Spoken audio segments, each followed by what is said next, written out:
Welcome to Ripple Effect Connection. I'm your host, Christy Hugic. Throughout my own journey, I've been blessed to form deep connections with incredible souls who've enriched my life with their insights.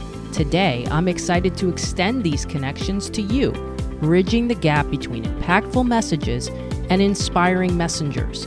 On this podcast, with the help of my guests, we're set to explore a diverse range of topics, delving into nutrition, fitness, holistic health, and the power of mindset. Our goal is to ignite transformative discussions that create a ripple effect of positive change in your life and the lives of others. Today, we're diving into a topic that's likely part of your daily routine. In fact, it might just be sitting in front of you right now as you listen to this podcast. I'm talking about coffee. Wouldn't you like to know, is it your friend or foe? How much is just right? And what factors should you consider when choosing your coffee?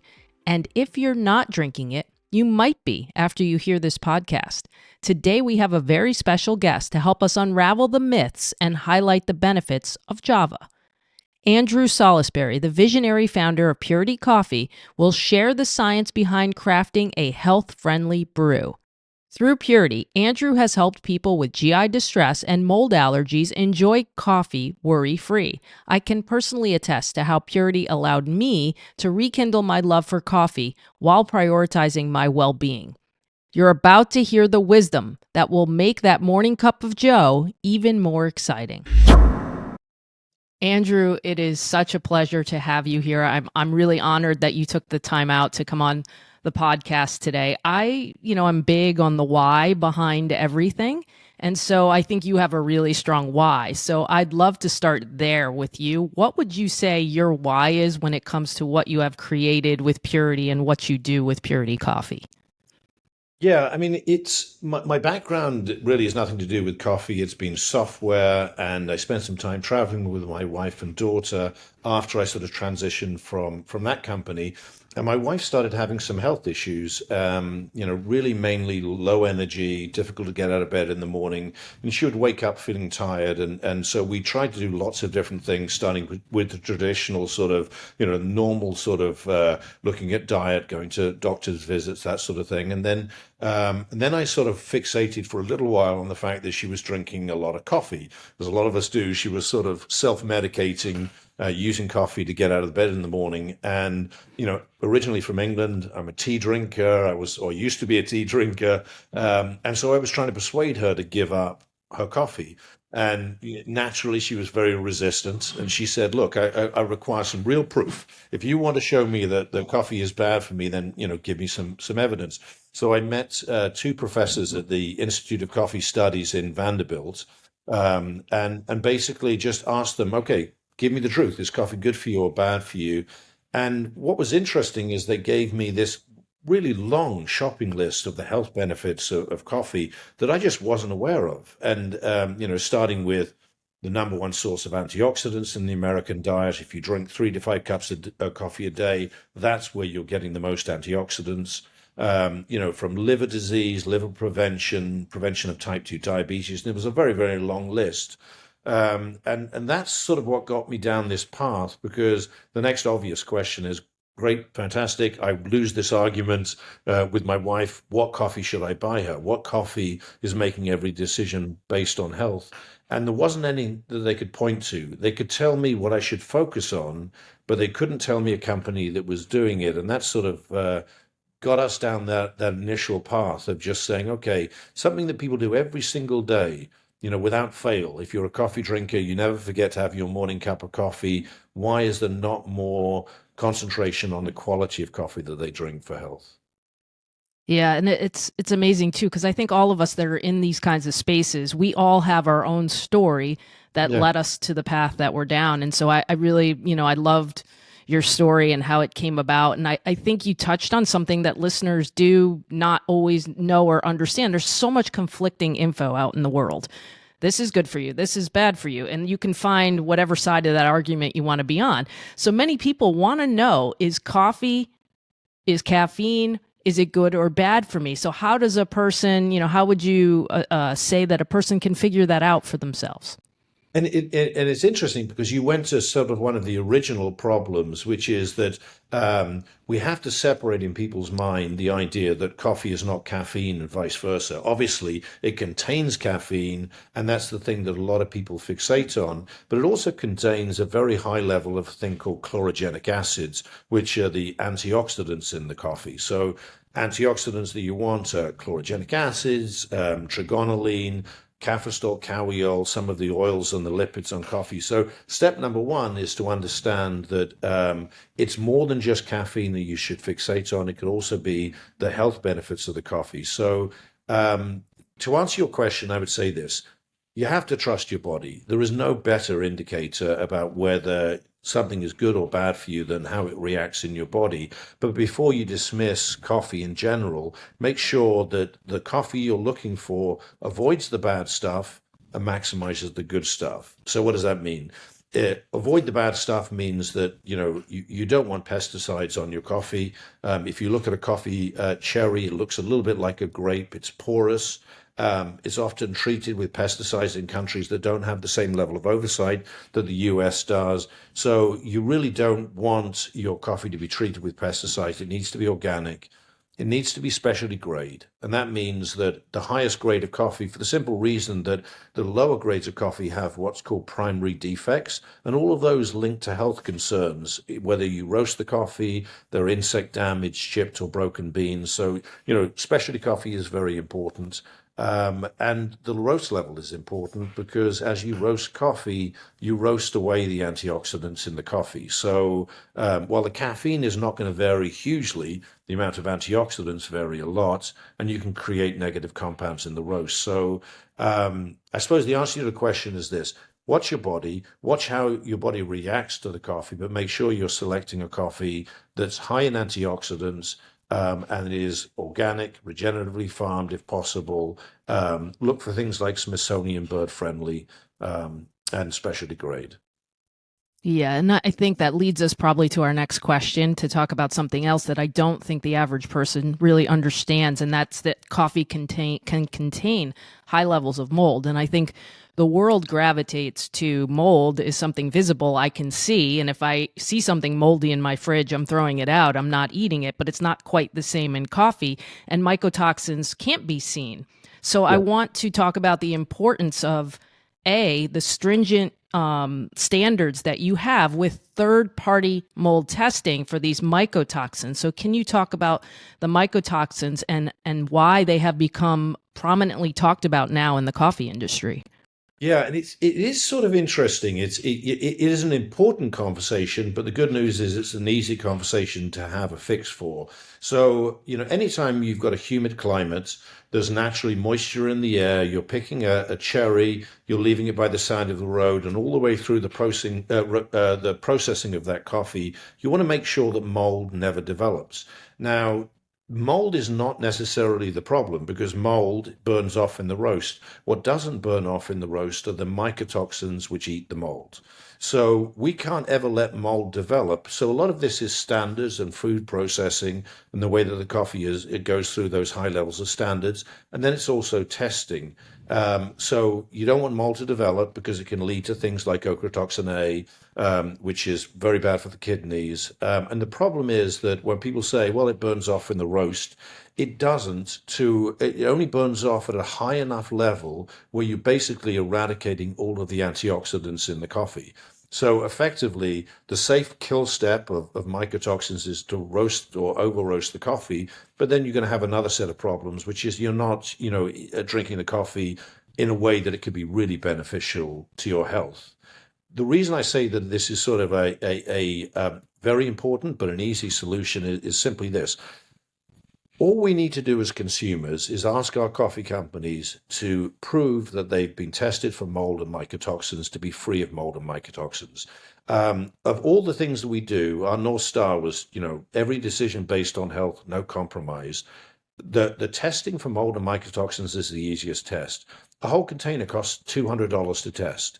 But a lot of reasons why companies don't choose or importers choose not to test for mold and mycotoxins is because the standards in Europe with the food regulatory organizations and in Asia exist where they don't exist in the US. So the FDA doesn't have any ochratoxin A requirements or standards for importing coffee. So if you've got coffee that necessarily has problems, let's say in Latin America, and a Brazilian coffee, it's a great coffee, but it's not going to pass the standards in Europe. You send it to the US, and because they don't have those standards. So the reason I say it's important is because it really does affect a lot of people. The reason I say it's easy is it's just a $200 test, and you reject coffee that doesn't reach those standards.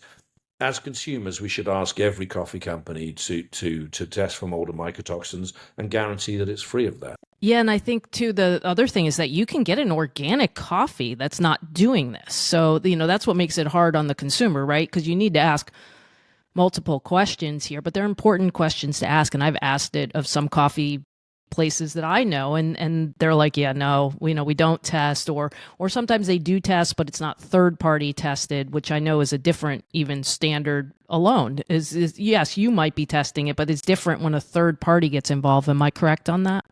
Yeah, you can find organic coffee, which is great. It deals with one of the problems, but then organic specialty grade coffee is more difficult to find, and want to avoid those defects. Then organic specialty grade, and it's tested for mold and mycotoxins. That I think is the low bar. That's the table stakes for coffee and health.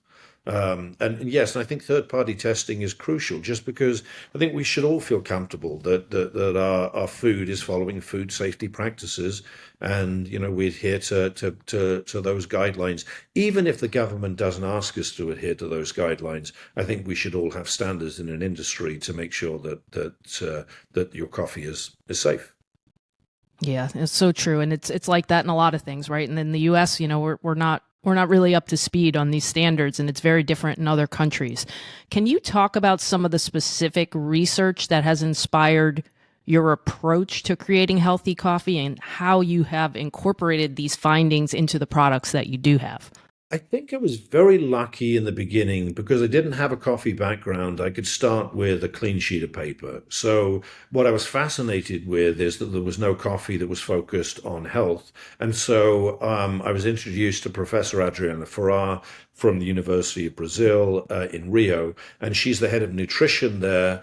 And she's probably one of the leading in the top 3 to 5 people in the world on the health benefits of coffee. So I started working with her as a consultant. It was meant to be a 2-month project. I was just really trying to get my questions answered, led to 18 months, where we made every decision based on health. And so that's the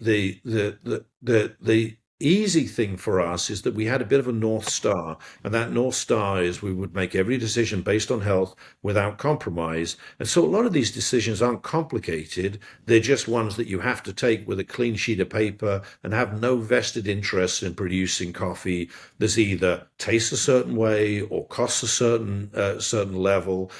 We wanted to find that what coffee we could produce, where if every decision was based on health, would it be $200 a bag? Would it taste like ditch water? Would it be incredible? We didn't know. And so I think that's one of the big benefits. We could start from fresh, and those decisions became pretty obvious. I mean, organic versus crops that are chemically treated, of course, it's organic. Specialty grade is the highest grade. Yeah, we want specialty grade. If the coffee has got the highest amount of chlorogenic acids, which we know is a health benefit, we want the most of those possible. So we lab test around the world for coffees that reach the highest level and only pick that. So, this roasting protocol, we wanted to roast to maintain those antioxidants. So I guess, just having that sort of North Star made things, relatively easy for us. Yeah, and if I could share a little bit about my coffee story involving you, and I know you and I have just met, but I feel like I know you because I've been having Purity for 2 years. And, Okay. for me, it was my way to be able to have coffee. I had ochratoxin A. And Dr. Cole, Dr. Will Cole treats me, and I also am a health coach for Dr. Cole. Right. And when I was a patient, the ochratoxin, one of the big things was coffee. And I had to give up coffee for a little while I was resetting my gut. And when I could bring it back, Purity was one of the brands that was suggested to me. I was able to find a roast I loved, like a dark roast, which was ease, but also not only was it ease for me in the roast kind, but it was ease because I used to be someone who, when I did have coffee, had digestive issues every time I had coffee, especially if I had it on an empty stomach. I have never, if I say didn't have my purity coffee for a couple days, I have never gotten a headache, a caffeine headache. And I don't know if that has to do with the other blends and the quality that we're talking about here, but my story goes to the ease. And I love the fact that you have these different blends that serve different health purposes. So maybe you could go into a little bit of that to make people understand how the different blends accomplish different health purposes.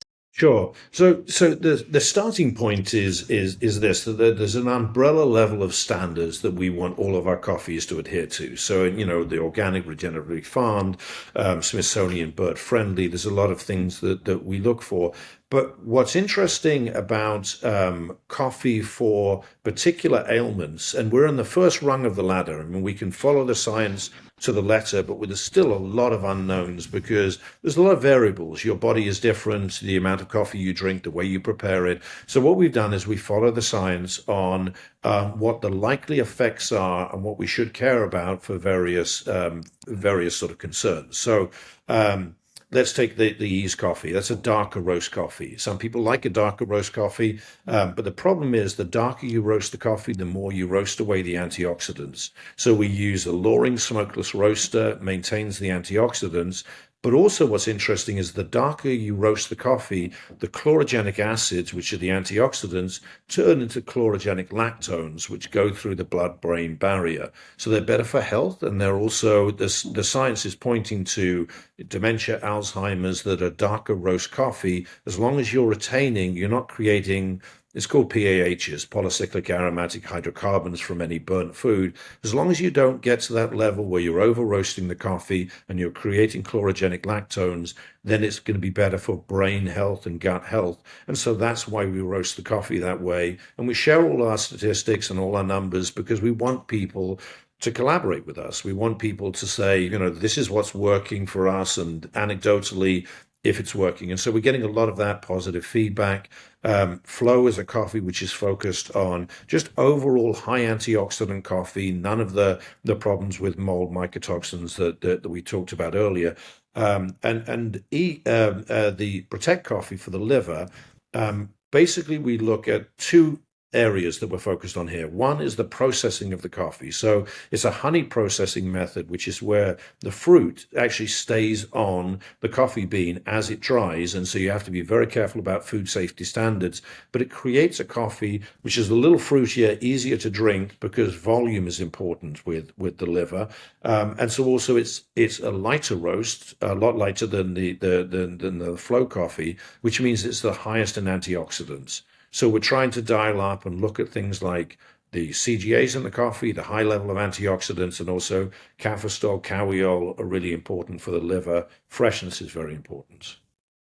Yeah, and I think you led me to my next question. I thought what was really cool is companies like yourself, you're in a position where you're able to tackle causes that are near and dear to your heart. And I thought this summer I saw your Alzheimer's initiative with that medium roast that you were promoting, and that you're giving that money to, the Alzheimer organization, and profit from that. So I thought it was awesome because it's a disease that's very personal to me, like so many people out there right now. There's many of us that have had someone in our life that, Alzheimer's has touched all of us. And I think it's really important. And I lost a really good friend to that. And so I would like for you to talk about, what you were able to do with that, and how that coffee, you touched on it a little bit, but how that connecting coffee and supporting brain health went together for a good cause for you. I think, and I have the same personal story. My father-in-law died of dementia, and was really struggling with, obviously the loss of memory and just, the quality of life. And I just feel like, and I know you feel the same way, food is medicine. what we put in our bodies, what we eat, is going to have a direct impact to our overall health. And the studies on coffee and its impact with Alzheimer's are pretty profound. In fact, I've spent a lot of time talking to Dr. David Perlmutter, who's really one of the leading authors and doctors in this particular area, just about how profound coffee could be. So here's something that people do every single day. They could actually improve the quality of that coffee when it comes to brain health. And they don't necessarily do it because they're not aware of this. So what we're trying to do is increase awareness that, and by all means, drink our coffee, but drink other coffees as well. I mean, it's not exclusive to our coffee. We reduce the bad things and maximize the good things. But I think what's most important is that people understand food is medicine, and they should be drinking coffee if they've got an Alzheimer or a dementia concern, because it's one thing that you can do that really can have an impact. Even Dr. Sanjeev Chopra is on our advisory board, and he's a liver surgeon. And he says, in 35 years, he's never seen anyone with end-stage liver disease who drinks 3 to 5 cups of coffee a day. That's not common knowledge. Liver surgeons understand that, but I guess awareness around the health benefits of coffee is important. And then that next step, which is the awareness, but also the understanding of what makes a difference. Yeah, the blend is delicious too. I enjoyed it. I enjoyed the initiative, and any coffee that I sold during that time. Even as a full disclosure, I am an affiliate of Purity because I want to be involved with companies that other people can use. I don't get involved with a company whose product I don't use or whose product I haven't checked out. Anything that I got from any sales during that time, I donated also, just to follow your lead in the cause. And I just love that you're able to do these things. You touched on something too that I think is really important, is people can get the benefits of some of these antioxidants even if they can't have the caffeine. But there is a decaffeinating process that is involved with decaffeinated coffee that can cause issues also. So can you talk about what someone who might need to have decaf coffee might need to look out for? Because I think you need to ask more questions of the coffee that you're drinking that's decaffeinated, because that process alone could cause some issues. Absolutely. I mean, it took us a couple of years before we even came out with the decaffeinated version, because we wanted to lab test the 4 different methods of decaffeinating coffee. So there's, ethyl acetate, there's Swiss water, there's critical CO2. There's various methods of decaffeinating coffee, but one of the primary concerns is the 2 methods. So Swiss water and critical CO2 are the best 2 methods to decaffeinate coffee, and I'll go into the details about why. The other 2 methods leach antioxidants, and they're also chemical. So you're introducing chemicals, which you shouldn't introduce, and you're leaching the antioxidants in the coffee. So we use Swiss water process, and the reason we use that is because it's natural. It's just basically using warm water. It's an activated carbon filter that basically takes the molecules of the caffeine and filters it out. It's 99.8% caffeine free.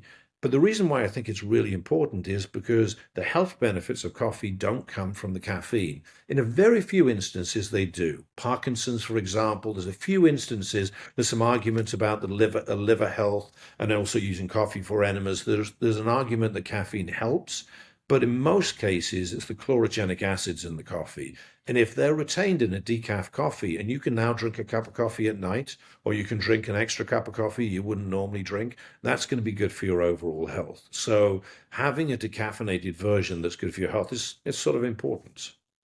Yeah, I think it is important because people will steer away from coffee from that, because it's like I'm so glad you're pointing this out. There is a huge difference between the antioxidant benefits and just the caffeine. And the folks that are drinking the caffeine just for the energy and because they didn't sleep well last night are missing out on the real, to me, heart of the reasons to drink coffee. I did not grow up a coffee drinker, much like you. I literally was like, I thought coffee tasted terrible when I was younger. And as I gravitated away from the drinks that I started drinking when I was first having coffee, which were, I won't say the company, but they're sugar-filled, drinks. And most of the time too, the problem's not the coffee. The problem's of what these folks are putting in the coffee. Yep. So drinking black coffee, if you can get yourself to a point to do that, which now I love black coffee. I love a cold brew.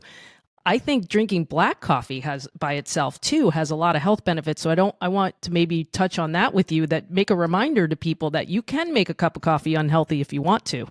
Yeah, absolutely. I mean, we've talked about this, about the fact that, if you drink a good purity coffee and next to another coffee, most coffee you can't drink black, but you can drink purity coffee black. It's well worth trying because really good coffee doesn't have that sort of acidic, burnt taste, that acrid taste. One of the problems that in the coffee industry for these very big chains that you talked about is they want the coffee that you try locally to taste the same way as the coffee in Singapore or another place in Europe. So they want to have this uniform taste. And the best way to get a uniform taste is to over roast it so that you're used to that taste of really what is burnt coffee.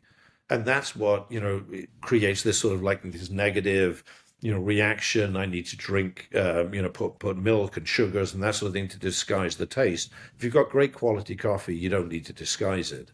And in fact, I think what's interesting is you're a bit of a purist. I mean, I feel like, decaf drinkers are really the people who are drinking coffee for its benefits because they're not drinking it for the caffeine part. They're drinking it because they enjoy the taste and the feeling and the health benefits. So, I mean, that's one of the reasons why, as a group, we're very conscious about how we decaffeinated our coffee, and basically the level of coffee used. So most coffee companies use the throwaway coffee. I mean, it's starting to get stale. It's 15 months old or 12 months old. Let's send a few sacks for decaffeination because these people won't notice. We use the highest grade, specialty grade, organic coffee. It's fresh. It's weeks, literally weeks off shipping, and it's sent straight to Swiss Water for decaffeination. So we use the highest level, and that shows in the coffee. So anyway. Yeah, we have folks, in one of our programs with the clinic with Dr. Cole, we tell folks to eliminate caffeine in the first 30 days. And we suggest if someone will say, well, undoubtedly ask, well, can I have decaffeinated coffee? And we're like, it depends on the brand. Again, you need to, that's when I became aware of the decaffeinating process and what the detriments were of that. So we're helping out our decaffeinated friends who are purists and deserve the best. So I'm glad that we got that info out there. I know for me, I can have a nice little cup of coffee after dinner and it's not going to affect my bedtime if I have the decaffeinated coffee. I like to just, I certainly use the ease the most because of the, lower acidity and the fact that it doesn't give me digestive issues. I've never gotten digestive issues with any of the others either, but I like to mix it up because I do like tasting the other blends. So, keep an open mind. I think when we become purists, like you're saying, you learn, you can, just like wine tasters will be, you can taste the subtle differences in the blends and you can really enjoy the different tastes that are out there. I don't know if you're privy to any of this research. I know I'm throwing this in, but I operate in the world of professional golf as my full-time job. Yeah. And I've had a conversation with Phil Mickelson, who started a coffee company.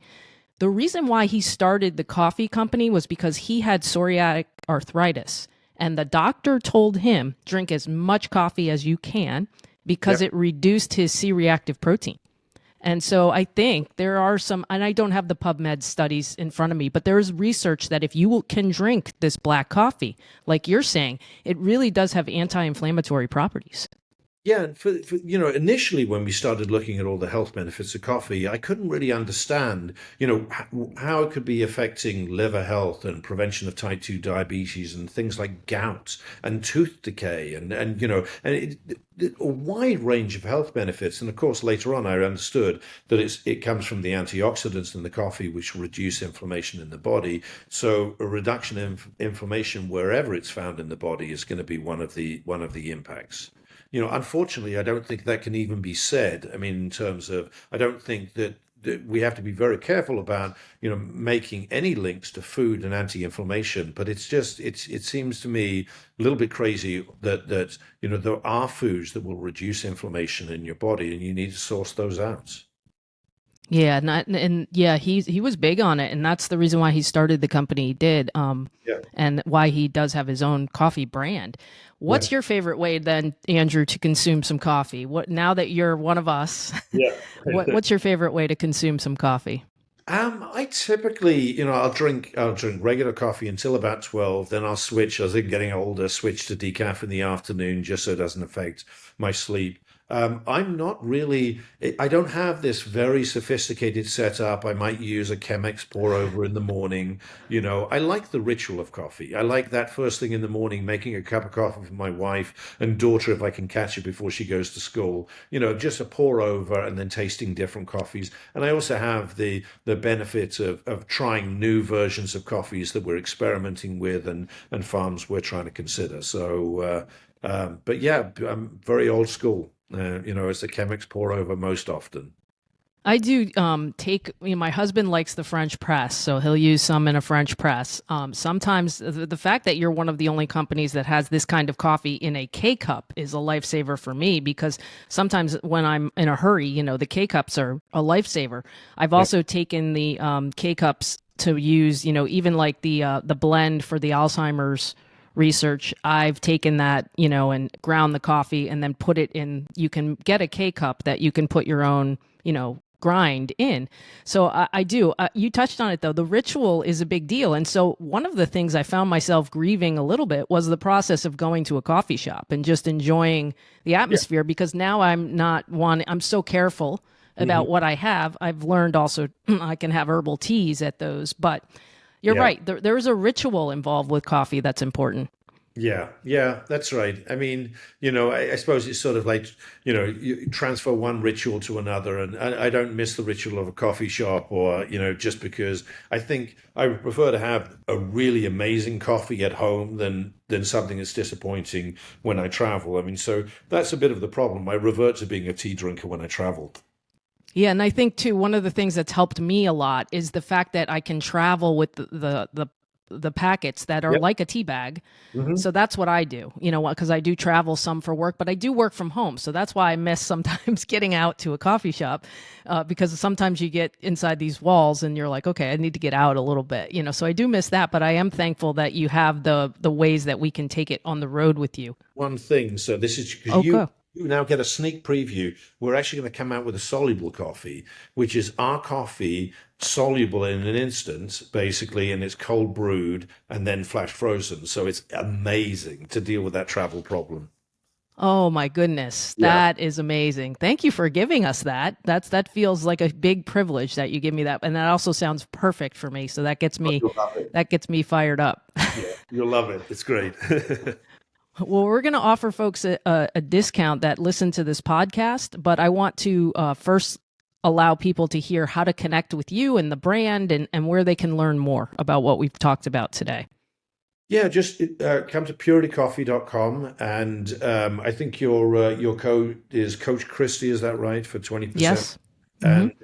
And really take a deep dive into coffee. We've tried to be as transparent as we possibly can be about the health benefits of coffee, the studies that support that, and also take a look at, we've now got, I'm so happy about this, but we've now got 34,000 testimonials with a rating of 4.9 stars. So, I mean, it's like, anecdotally, just read through some of the responses so you can get a feel for whether this is the right thing for you.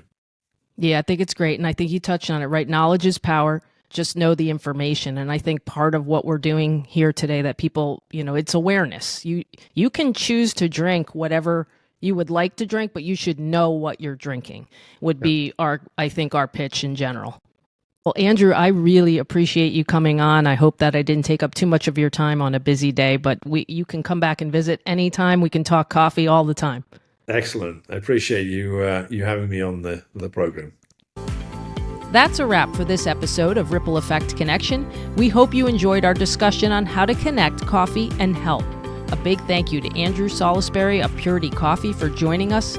We appreciate him taking the time out to join the podcast, and I certainly know you will never look at your morning cup of coffee the same again. Now that you've been inspired, here's my call to action for you. Take a moment to reflect on the insights and wisdom shared. Take inventory of what's on the shelves of your pantry and in your coffee cup each day. How can you apply these lessons to your own health and well-being? I'm always up for talking about coffee or anything else. I'd love to hear from you, so connect with me on social media and let me know what resonated with you. Reach out on Instagram at Whole Health Christy. You can also get the full show notes for this episode and any others on my website at christyhugic.com/podcast. Next, spread the inspiration. Like, follow, review, and share this podcast with others who may benefit from this information. Stay tuned for the next episode of Ripple Effect Connection. Let's create waves of change together.